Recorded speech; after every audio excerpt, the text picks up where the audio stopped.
Okay, good morning, everyone. Glad you're here. Welcome. Let's begin with an opening treatment. I'll do this in the first person and invite you to take it for yourselves as well. There is only one power, one infinite intelligence, one universal love. That power, that love moves in, as, and through each of us. It is the truth of us. It is who we are. It is what we're about. It individualizes as each of us. We get to be something unique and special because we are the perfect expression of that power we call God. Knowing that that's so, I can step into this meditation time, to this time together, this celebration time, knowing that a greater idea comes to me through my heart, through my mind, through the wisdom within me in response to what's going on all around me. So I open up to that idea, I open up to greater truth, a greater freedom, a greater ease. And in this, I can step forward now, letting all this be so and letting it unfold. This is my truth, and so it is. So welcome. As our program says, we are a welcoming community. We are strong, we are open, globally connected, centered on the clarity of principle. Does this sound like too wacky? It sounds wacky up here. Is it wacky out there? It's loud. Yeah, I can't turn it down. If it gets too bad, wave at me. I'll switch microphones. How's that? Does that work? Okay. Our sound person is not here today, so I'm getting to try to manage it from up here, which is kind of interesting since I know nothing about it. So here we go. But we are a welcoming community, and we are a place where folks of like mind can come together and find some safe harbor. Okay, we are also very casual this morning. So anyway, we are a place where like-minded folks come together and find safety and find comfort. And by like-minded, I don't mean we agree with each other on everything, because goodness knows we're religious science folks. We are spiritually guided people, so we have very different opinions about many things. But we are like-minded in recognizing that the greater truth of life is within us for us to express, and we honor that in ourselves, and we honor that in everyone else. So you don't have to be in agreement about everything to be welcome here, to be loved and appreciated.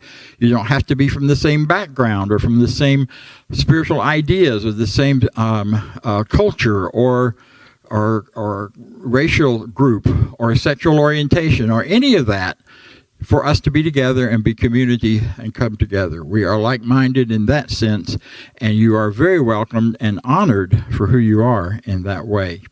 So I'm glad that you're here. We are a place where we have classes. Some of you already know that, but for those who are new, we have classes during the week. We have opportunities for meditation. We have opportunities to practice our spirituality here in a way that is supporting you in your own path. We are, most of us, seekers of one kind or another, seeking truth, looking for that truth in ourselves and in our understandings of life and the way it shows up. So I welcome you to continue that, and for today to be a part of that experience for you and with you. We are a place that practices love. Love is our number one priority. It is our expression of God. It's our definition of God. It's what God is all about, is love and loving each other. So to go further with that, I would invite you to join me then in our opening, which we do our Declaration of Principle. It's in your program. This is what we believe. And by reading it, we get to feel how it feels and decide if we do believe it or not and how it works in our lives. I believe in one God, one absolute power, and first cause to all things. I believe that this power is perfect, and it creates out of a desire to express love. I believe all thought is creative, and how I choose to think creates my personal experience. I believe in the unity of all life and the immortality of the individual soul forever unfolding. I believe in the eternal goodness, the eternal loving kindness, and the eternal givingness of God to all. And so it is. At this time each week we have a practitioner or someone who's been in this teaching for a while to come and share an experience of demonstration of how changing your thinking, changing your life, does change your life. Today we have a guest, Ray McCants. He's spoken with us before. Ray's been in this teaching as long as I have, longer maybe. He'd been through the same ministerial training with Kennedy Schultz years ago, and Ray is kind of an at-large person in terms of his floating about to different places and speaking and teaching. An amazing and wonderful friend, so I invited him today to share this time with you.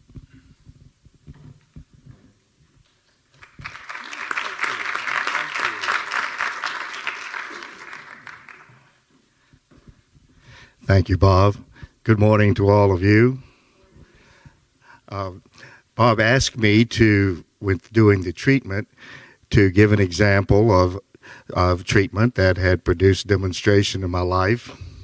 I use treatment all the time as sort of ongoing spiritual fine-tuning in life.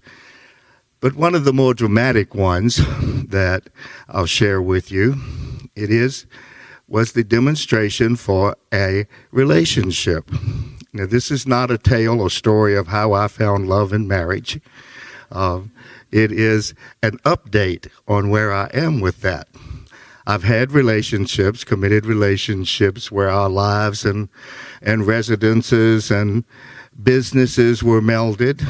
I've had relationships where we lived together for brief periods of time, and yet a bond of love and eternity was formed. I have a true soulmate in my closest friend, whom I introduce as he graduated from partner to brother, which is a great source of enlightenment in my life.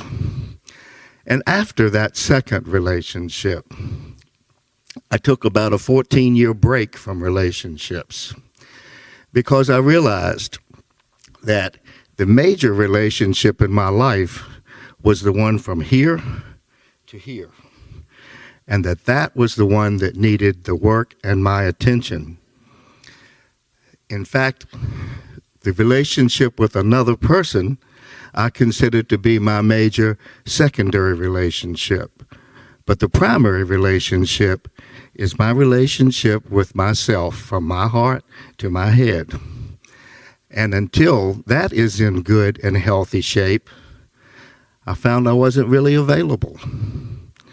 I even at the end of that period of time had a 5-year one and found that I wasn't finished with deep personal work, and took the time and space to continue on of healing from some really life wounds or whatever, but things which were distracting my attention. And so after that, being in and out of this teaching, in and out of various churches, continued on, and something wonderful happened in my life. And I shared with Paul Gagne here one Sunday, now about 7.5 years ago, and I said, Paul, there's a wonderful relationship that's come into my life. I said, I wasn't even looking for it, and hadn't even asked for it. And he says, oh, wait a minute, Ray. He corrected my spiritual syntax and said, at some level, you did ask for it. So I immediately owned up to, it's like, okay, Paul, I did utter one treatment about 6 to 8 months ago. I think it was about 6 months previous. And here it was. I said, I am open and receptive to a intimate, loving relationship with that person with whom I am spiritually, mentally, emotionally, and hopefully physically compatible, who can love and accept me exactly the way I am right now. That means this age, this height, this weight, this bank account, this personal experience. And added, and whom I can love and accept exactly the way they are right now, with their experience, where they are, their station in life. And I didn't utter it again.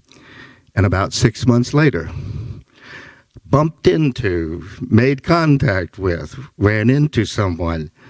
Each relationship, major relationship of that type in my life, I have known from the first moment. This is something I need to give my undivided attention to. And as it was in that case. And after meeting, that excited passing of information with each other, I said, "Are you free to get together again?" Meaning, subtext, are you out of a relationship? Are you not recently brooding or grieving the existence of one? Are you in multiple ones? Are you free to get together? To which they said, yes, and I will make it a priority. And this person is a different race, a different continent of origin, a different age, a different culture, a different life experience. And then all the rest that was there. It's like, yes, everything else is there. On the anniversary this year, it will be 8 years. So here's my treatment for you. I treated for something individual to me.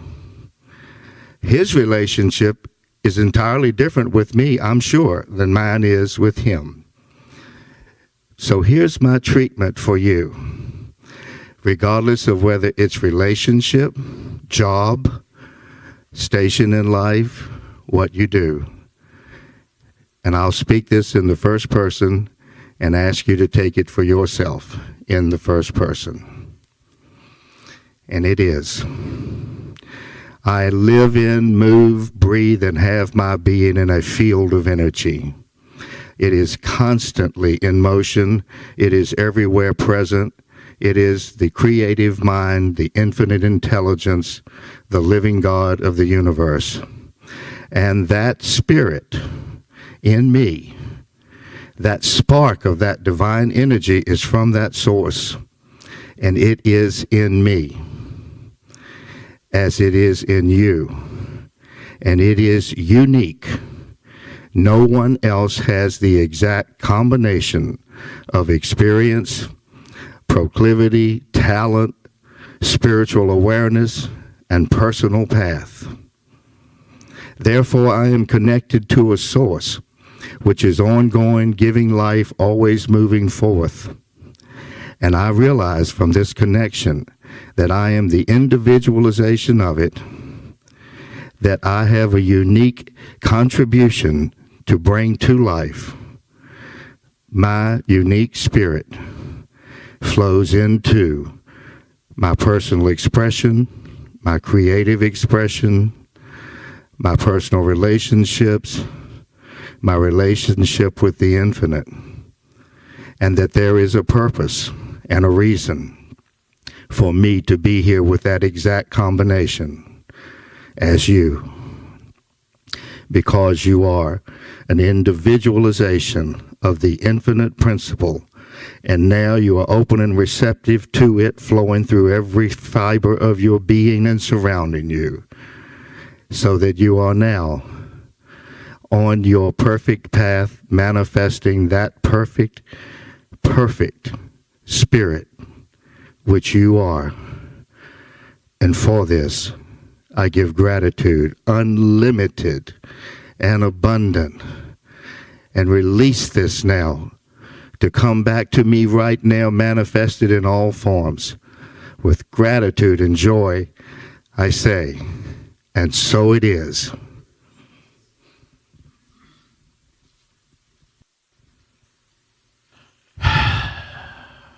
That's the title of my talk. Will the real, whatever your name is, please stand up.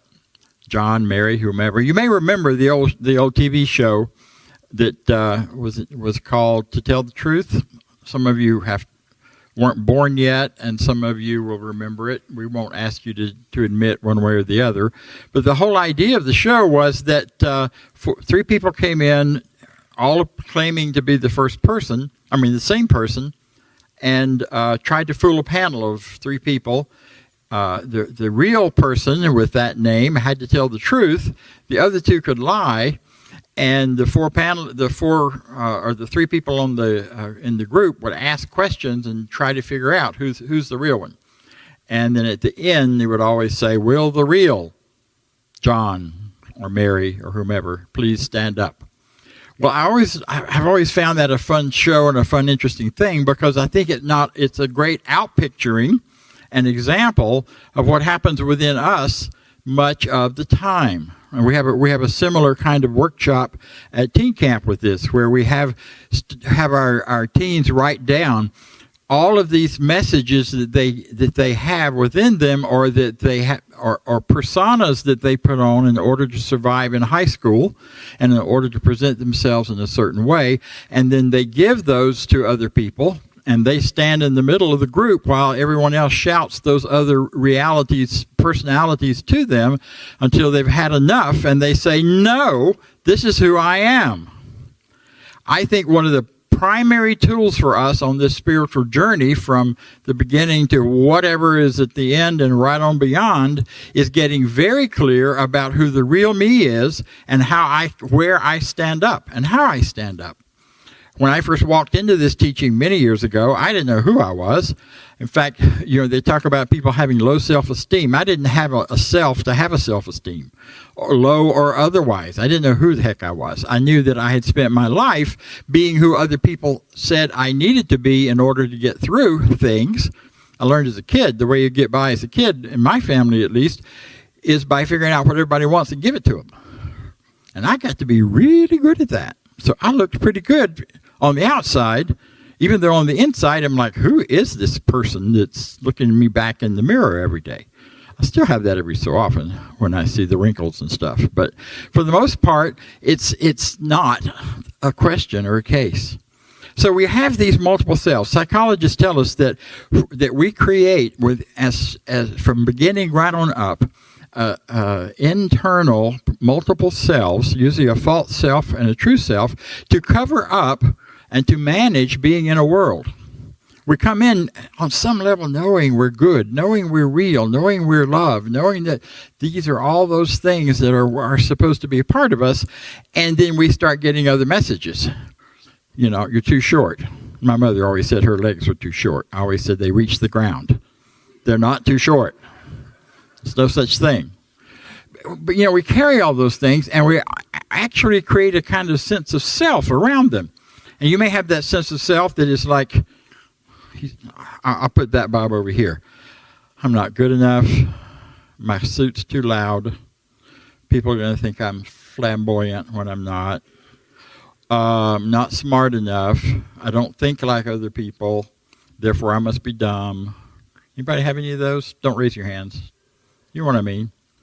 Or that part about I'm just not good enough. That was the message I heard all those years. I'm not good enough. I'm not good enough. And then there's the other false self that says, "What is wrong with you people? Lord have mercy. If I lived like you do, I'd be a worse mess than I am." Anybody have that one? You walk around, you look around, you think, if people would just listen to me, do what I tell them, they'd be all right.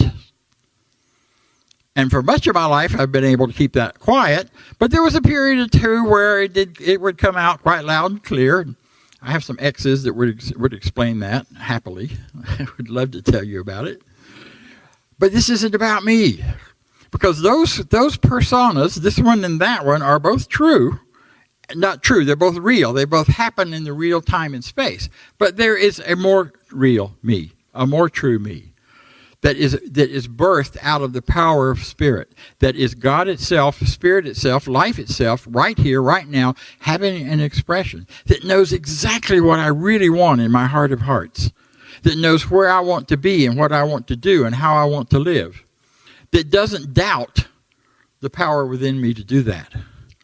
That doesn't see anything in you but that same part of you, that true you, that power within you. That is so rich and so full and so good. And so there. I watch the news sometimes from this perspective. And when I do, I'm shouting inside, but don't you know who you are? if we knew who we were as a human race, we would be very different in the way we respond to one another.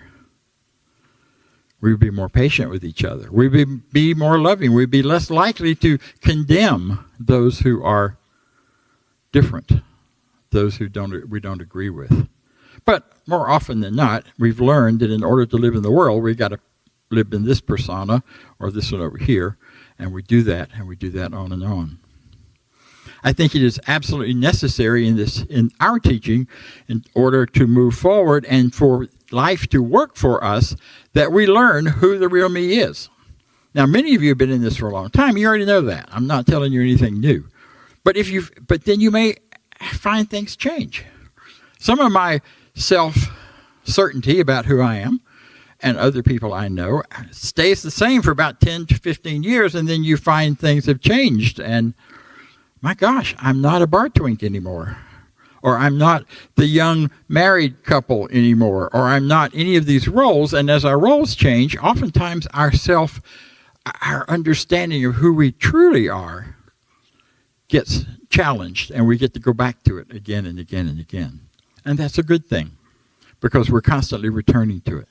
Ernest Holmes says when you're doing a treatment or when you are thinking about this thing called life, and you find yourself saying the Spirit is all there is, God is all there is, this energy power that is moving through us is all there is, Source is all there is, and something in you says, I'm not so sure about that, because if that's all there is, and then it's all of me, well, what about this, that, or the other?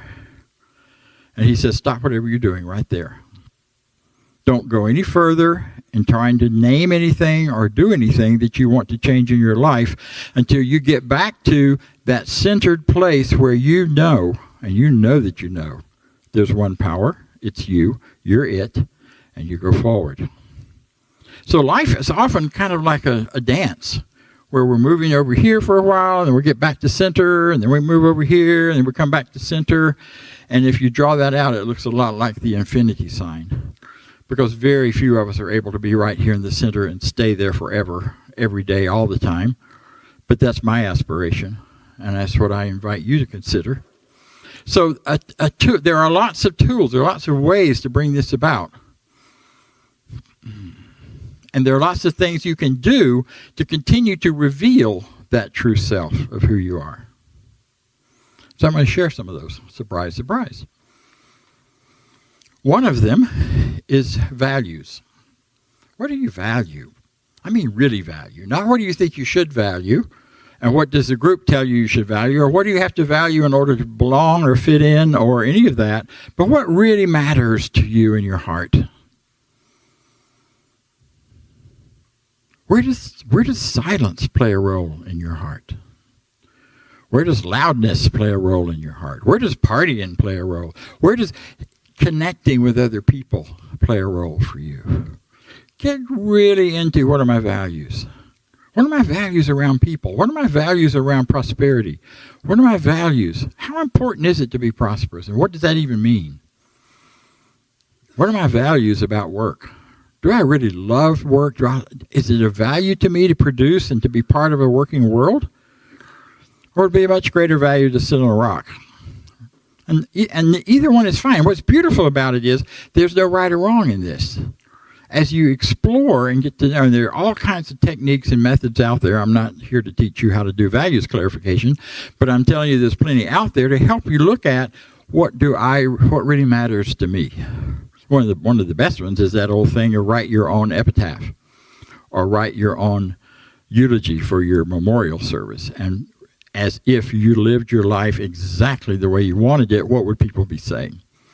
That'll tell you real quickly what matters, what values.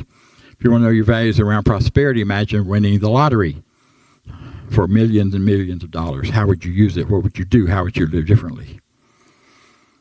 I did an exercise on that recently and discovered I would be doing exactly this.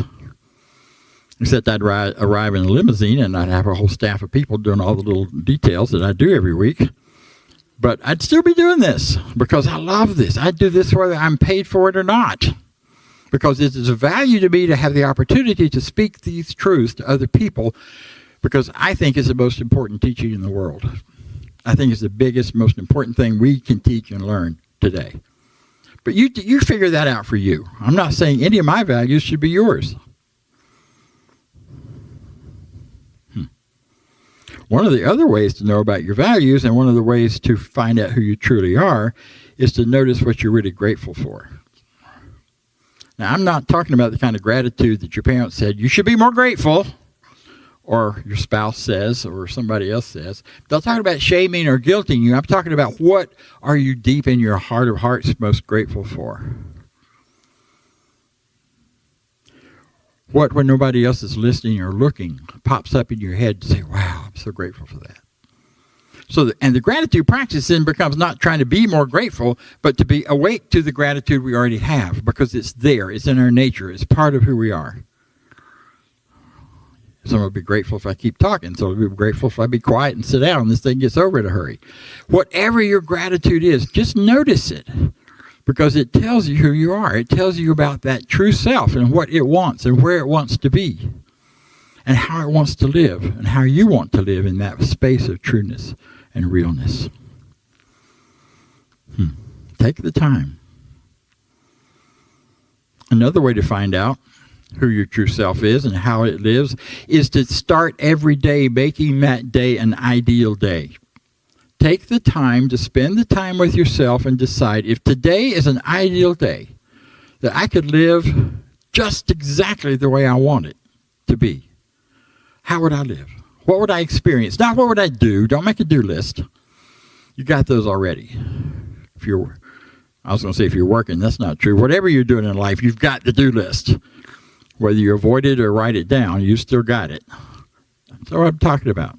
I'm talking about taking some time in meditation to listen to that true self within you, that head and heart, and say, what do I want to experience today? I want to experience freedom. I want to experience feeling loved and loving somebody else freely and wide open without any question. Today I want to experience a job well done, whatever my job is. I mean, you think about it. Spend some time every morning, 15 minutes to do that and write it down, and it will begin to emerge for you. What is your true self? What are your true values? Where are you? And then if you pay attention to, as you go through that, what you're grateful for. Because here's the trick. This amazing universe in which we live responds to us according to our beliefs and our desires. So if you have that desire to create that particular kind of experience on that day, the universe is just saying, okay, let's bring them in. How can we make that happen? Who can show up? Where will they show up? And sometimes it's almost magical how that happens. I was getting a little treatment workout the other day with the chiropractor, and while I was laying there, I was doing treatment for certain other people and kept thinking about Karen. Karen kept coming to mind. A few minutes later, I'm hearing this voice, and it sounds like Karen. Sure enough, she's right there in the same room, chatting with the chiropractor while I'm there on the table. Well, one of the joys of my heart is running into Karen and many of the rest of you. So it just, the universe just keeps saying yes. What do you want to experience? I want to experience connecting with people every day, where I feel a heart connection, where I feel a joy connection, where I'm uplifted by seeing them. And when I declare that, surprise, there it is. And that tells me that valuing other people and being valued by other people is an important part of the true Bob. And again, you find that for yourself. I'm just using me as an example because if I talk about anybody else, they'll get mad at me. I've learned. The ideal day practice. See, this thing of will the real Bob or the real Sarah or George or Harry or whomever stand up is not a once-for-all thing as it appears on that TV show. Once you get it, you stand up and there it is. It's like I talked about here. It's a back and forth. We get to declare day in and day out, today I'm going to be the real Bob. I'm going to stand up and show up as who I really am and as what I really want to be in my life today. And we can do that haphazardly, or as we teach on almost everything in this teaching, we talk about being conscious and intentional. We can get conscious and intentional about that, and then we learn from ourselves as it goes on and as it happens. And there's one more piece I want to share. And if you're willing to humor me a little bit, and you have a smartphone with a camera in it, take it out. If you don't want to do that, it's fine. No shoulds and oughts, no guilt, no shame. But if you happen to have it with you, I know usually when we come to services and things like this, you're told, turn off your cell phone. Well, today, I'm suggesting you turn on your cell phone.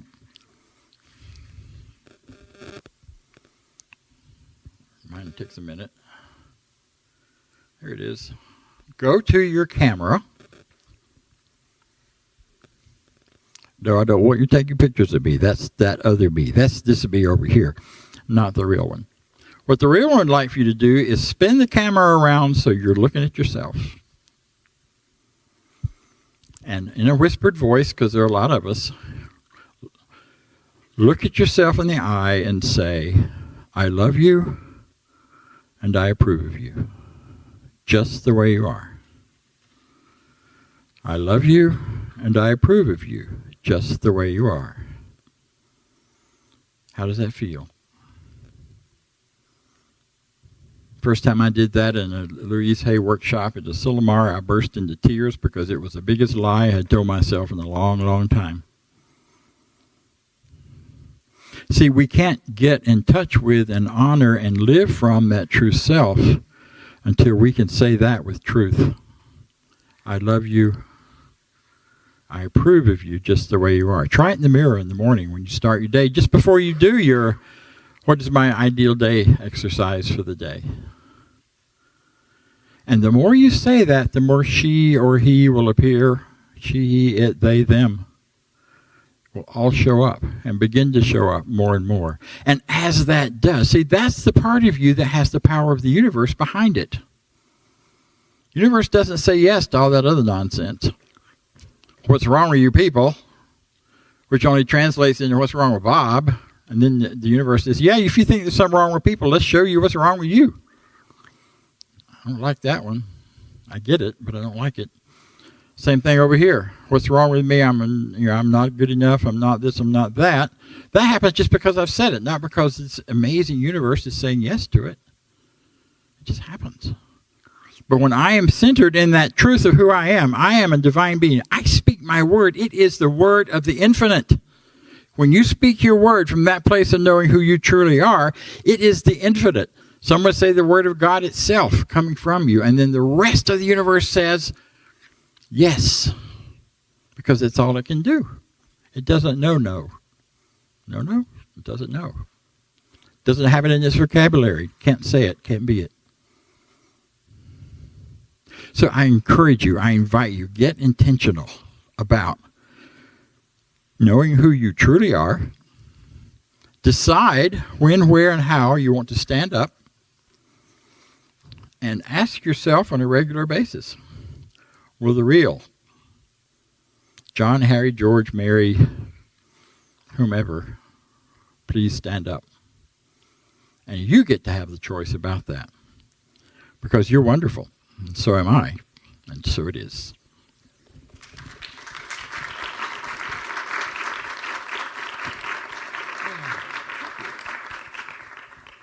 Thank you so much. So, join me if you will. We're going to do a short meditation and treatment time together to kind of anchor in this idea. To give you the opportunity to feel a little more deeply, perhaps, with your eyes closed, not worrying about what anyone else is seeing or doing or saying. Just you and that truth within you. Stepping away from all the chitter-chatter in your head or all of the wondering what time it is and how long we're going to be here. All of that stuff, just let it go. Trust that you are in the moment now. Right now is what we have. Right now is enough.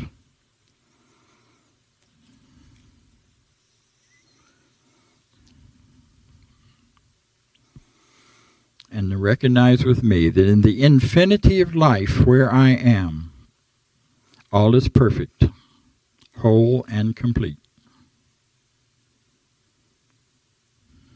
I, each of us, myself included, am experiencing the richness and fullness of life in ways that are deeply meaningful to me.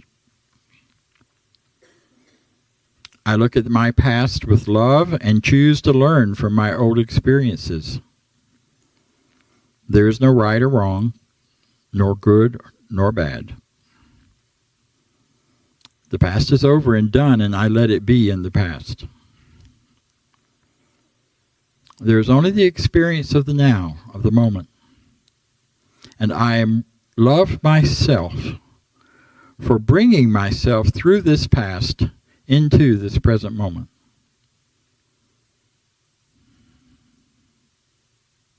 I share what and who I am, for I know I am one in spirit with all. In this truth, I know that all is well with me, all is well with the world, all is well with the infinite. I let this be my truth because it is the truth, and so it is. Thank you.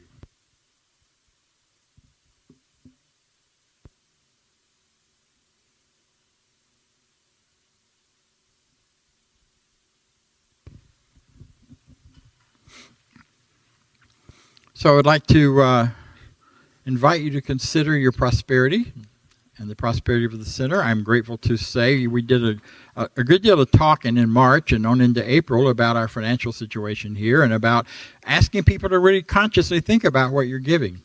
And I'm happy to report that we ended up in the black in April. Thank you all very much. Through the contributions and increased contributions of many of you, we did that. So thank you, and I invite you to continue because now we're in May. We are not in any kind of trouble. Don't misunderstand that. It's just that we want to get ourselves far enough in the black, we start putting money back into savings again. And however, what you give should not come out of some sense of need on our part. What you give comes out of what brings you joy, what brings you fullness, and as almost like seed money for what you want to receive. So I invite you, as you put whatever you do in the plate, that you also affirm what we're going to do in just a moment in our affirmation, that it returns to you multiplied abundantly. Circulation is what prosperity is all about. And I invite you to use us as part of your circulation with gratitude and with ease. So if you'll join me in reading our affirmation of prosperity. I live in a universe of abundance. As I freely and joyfully give, I join in the divine flow, and all that I share with life returns to me multiplied abundantly, and so it is.